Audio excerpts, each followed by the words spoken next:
I don't even know where to start. Oh my god. Oh my god. What's the address of your emergency? Bro! What the heck? This is so scary. This is actually not even funny. This guy wants to like kill us. What up, everyone? Welcome back to another vlog. It's 6 o'clock. And I'm going on my first sunrise hike of the semester. I'm not sure we're gonna catch the sunrise because it's at 7:15 and the place we're going is like an hour away. Earlier this morning, I went to Reddish Knob, which is a place that I've been so many times, and I've never had any problems. But today, oh my gosh.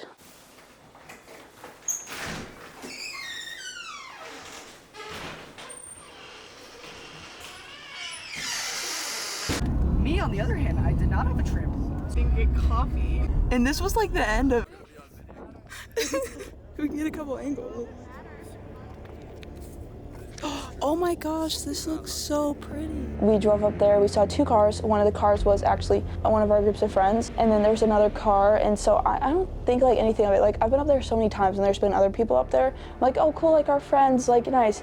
And so we got out of the car, and then one of the guys came up and was like, oh guys, I think we need to leave like now. And I'm like, that's weird, like why would he want to leave? Like, it looked so pretty up there. It was like, the trees were all like frosted, like they were all like white. It was so pretty. And the sunrise, I guarantee, was so good. And he was like, we gotta go. And I'm like just sitting there like, that's so weird. Like, the sun hasn't even like risen yet and they wanna like leave. I'm like, that's so like out of character for them. And then so I'm just messing around, like going and taking photos, taking some videos. And then he comes back up, he's like, this guy literally has a gun. He's like on so many drugs. And then it kind of like clicks in, or like, and I'm like, oh my gosh, like we're actually kind of in a dangerous situation right now, like maybe we should go. And then I just set on my camera, I'm taking a video, whatever, and then like the guy like opens the other door in his car, like there's like two doors open in his car, he's the only one there. He opens another door and I'm like, all right guys, this is like not funny anymore, like we really gotta go. And so we get in the car, like everyone's very like frantic, all get in the car. Yo, wait, this is actually not funny at all. Okay, just drive slowly. Oh my god, oh my god. And then we like just drive away. I can't even like explain it the way that I felt because it was literally terrifying. I honestly think that is one of the scariest things that I've ever like been through in my entire life, because I feel like it's so scary. Like with a gun, like you literally can't do anything against a gun. Like if they want to like shoot you, they're gonna do that. I don't have anything that like can protect myself. Like I don't have a gun on me. I don't have like literally anything useful at all. Alright everyone, we had to leave, unfortunately, because someone had a gun up there. That was actually so terrifying. And then when we were driving back down and we see this like car behind us, like the headlights like turn on and they're like speeding, they're going so fast, and literally at that point in time I was like, oh my god, what if this is like that guy, like literally chasing us down the mountain? Like that's literally terrifying. Like there's no people, like we're in the middle of the woods, there's no service. Like we tried to call 911 as soon as we left, but like there's literally no service up there, none. Like if anything had happened, we have no way of getting any help at all. It was just so scary. And then eventually like we made it back to Harrisonburg and we were just like talking about it, and I think we all like kind of realized like, oh my gosh, like that guy literally could have killed us. I turned around and I looked back and he's sitting in his car fiddling with a rifle. Oh my god. I was thinking like, this guy wants to like kill us, guys. Have a good day. Thanks for saving our lives. The only thing you can control is like yourself and what you do. You can't control anyone else, like how they act, like how they react to things you do. There's just so many things that are just out of your control. Like at the end of the day, you could die like at any point in time. Like you could get in a car crash, you could have a heart attack, have some like disease that you don't know about. The options are honestly like endless for like things that could happen to you at any point in time. And I don't think you even like realize it until you're put in a situation where like that could be like the last thing you ever do. I'm so grateful that like obviously nothing bad like happened, but you never know. Like that guy's probably still up there, and like we called like the police and we're like, hey, just so you know, like just so that they're like aware of it, because we don't want someone else to be in that situation, or like who knows, like maybe that guy wants to like hurt himself. We really don't know, and I honestly probably never will know. Like that's just something that I'll never be able to find out. I have no idea who that guy is. I have no idea what he wants to do. I don't know what he was planning. Like, it's just so crazy to think about. But honestly, like, if I take anything away from the situation, it's that you really got to be like so careful and aware of like things that are going on around you, because had I been up there like by myself, or had our like guy group of friends been up there, I honestly probably never would have known that that guy had a gun. And that's just kind of something I think about, because this semester I really wanted to go on more like solo trips, and that has so far beyond like thrown me off to not wanting to do that, because what would I have done had I been up there by myself? We'll see if I continue this vlog or not. I'm supposed to be walking around the Arboretum with my friend Adiba, which I think I'm still gonna do, because I don't want like this one really sketchy, weird situation to like throw off the rest of my day. Guys, look who it is. Thank you. We're just gonna walk across the bridge. You've been through a whole life crisis. I just woke up. We made it! Whee!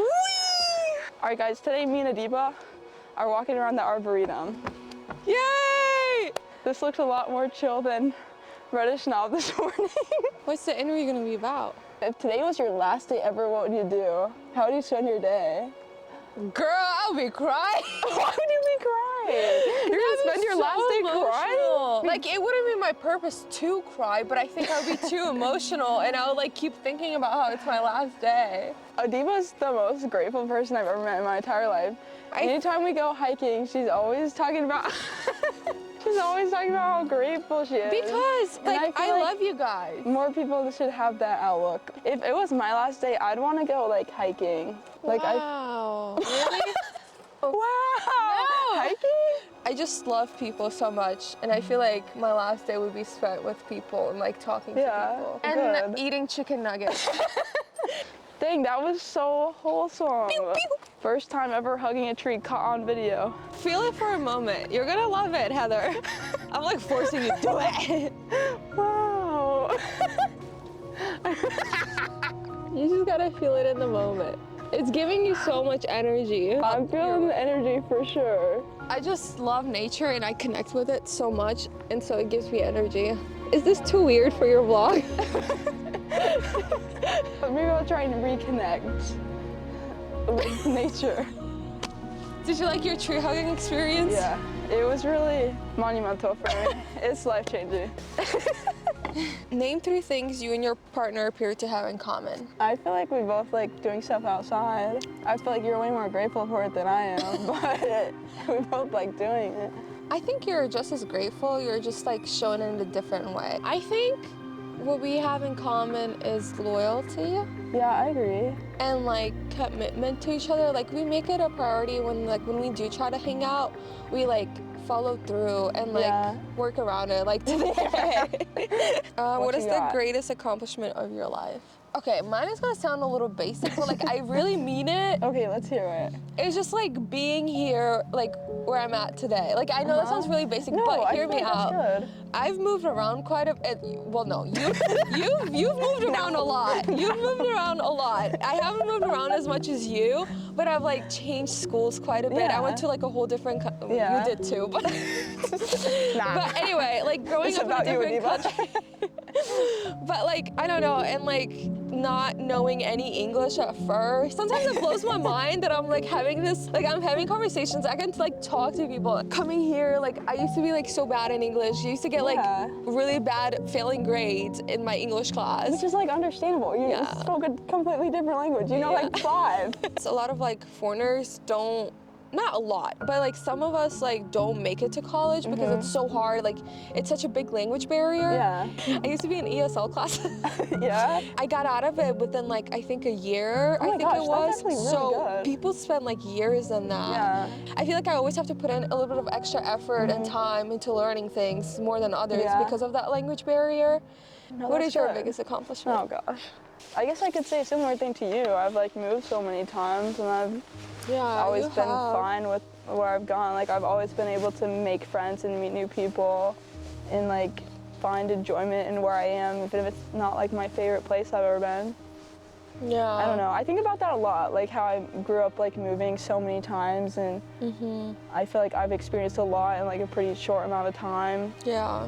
that other people don't. It's definitely like hard to like live somewhere where you don't really know anyone. I But feel like only you and me really understand that. Yeah. Like it's something that like you don't understand how it's like until you go through yeah, it. you really don't. Like, cause even like coming to college, it's not the same at all. Going to a whole different country, like that's so different. It's completely different, and like for like them, that's like a new experience. I feel like it's definitely hard when you've like lived somewhere your whole life and you're going to like a new place, but like it's not at all the same as like moving countries, like states. Yeah, for some people, moving to college is like their first like real move, but it could be like 2 hours away. Which is so crazy to me. But like to them, that's a big deal. Like they've never done it before. Fun fact, Adima was actually the first person I ever met at college. Oh my goodness, guys. Me and Heather, you were my first like JMU friend. Like we both like walked up to the dorm, short, tall. I was so awkward, Adima was so friendly, and I don't think it was awkward. I think I was really awkward. Dude, but that was the door was like locked, you remember? Yeah, because I was we were like, there oh, early. can you not get in? And she was like, no, it's locked. And I was like, and she was like, hi, my name's Adima. And I was like, hi. You know what's so crazy is that like that totally could have happened and we could have never become friends. But I remember it so well, like when we were like right in front of the door and we were talking I remember like, exactly I remember what happened. exactly how it happened and stuff. I think about that all the time, like how the slightest like different like decision like can make you like go into a whole different path. Yeah, it can literally change so many things. All right, guys, time to go. This was so Dude, good. This was such a good interview. What a good life.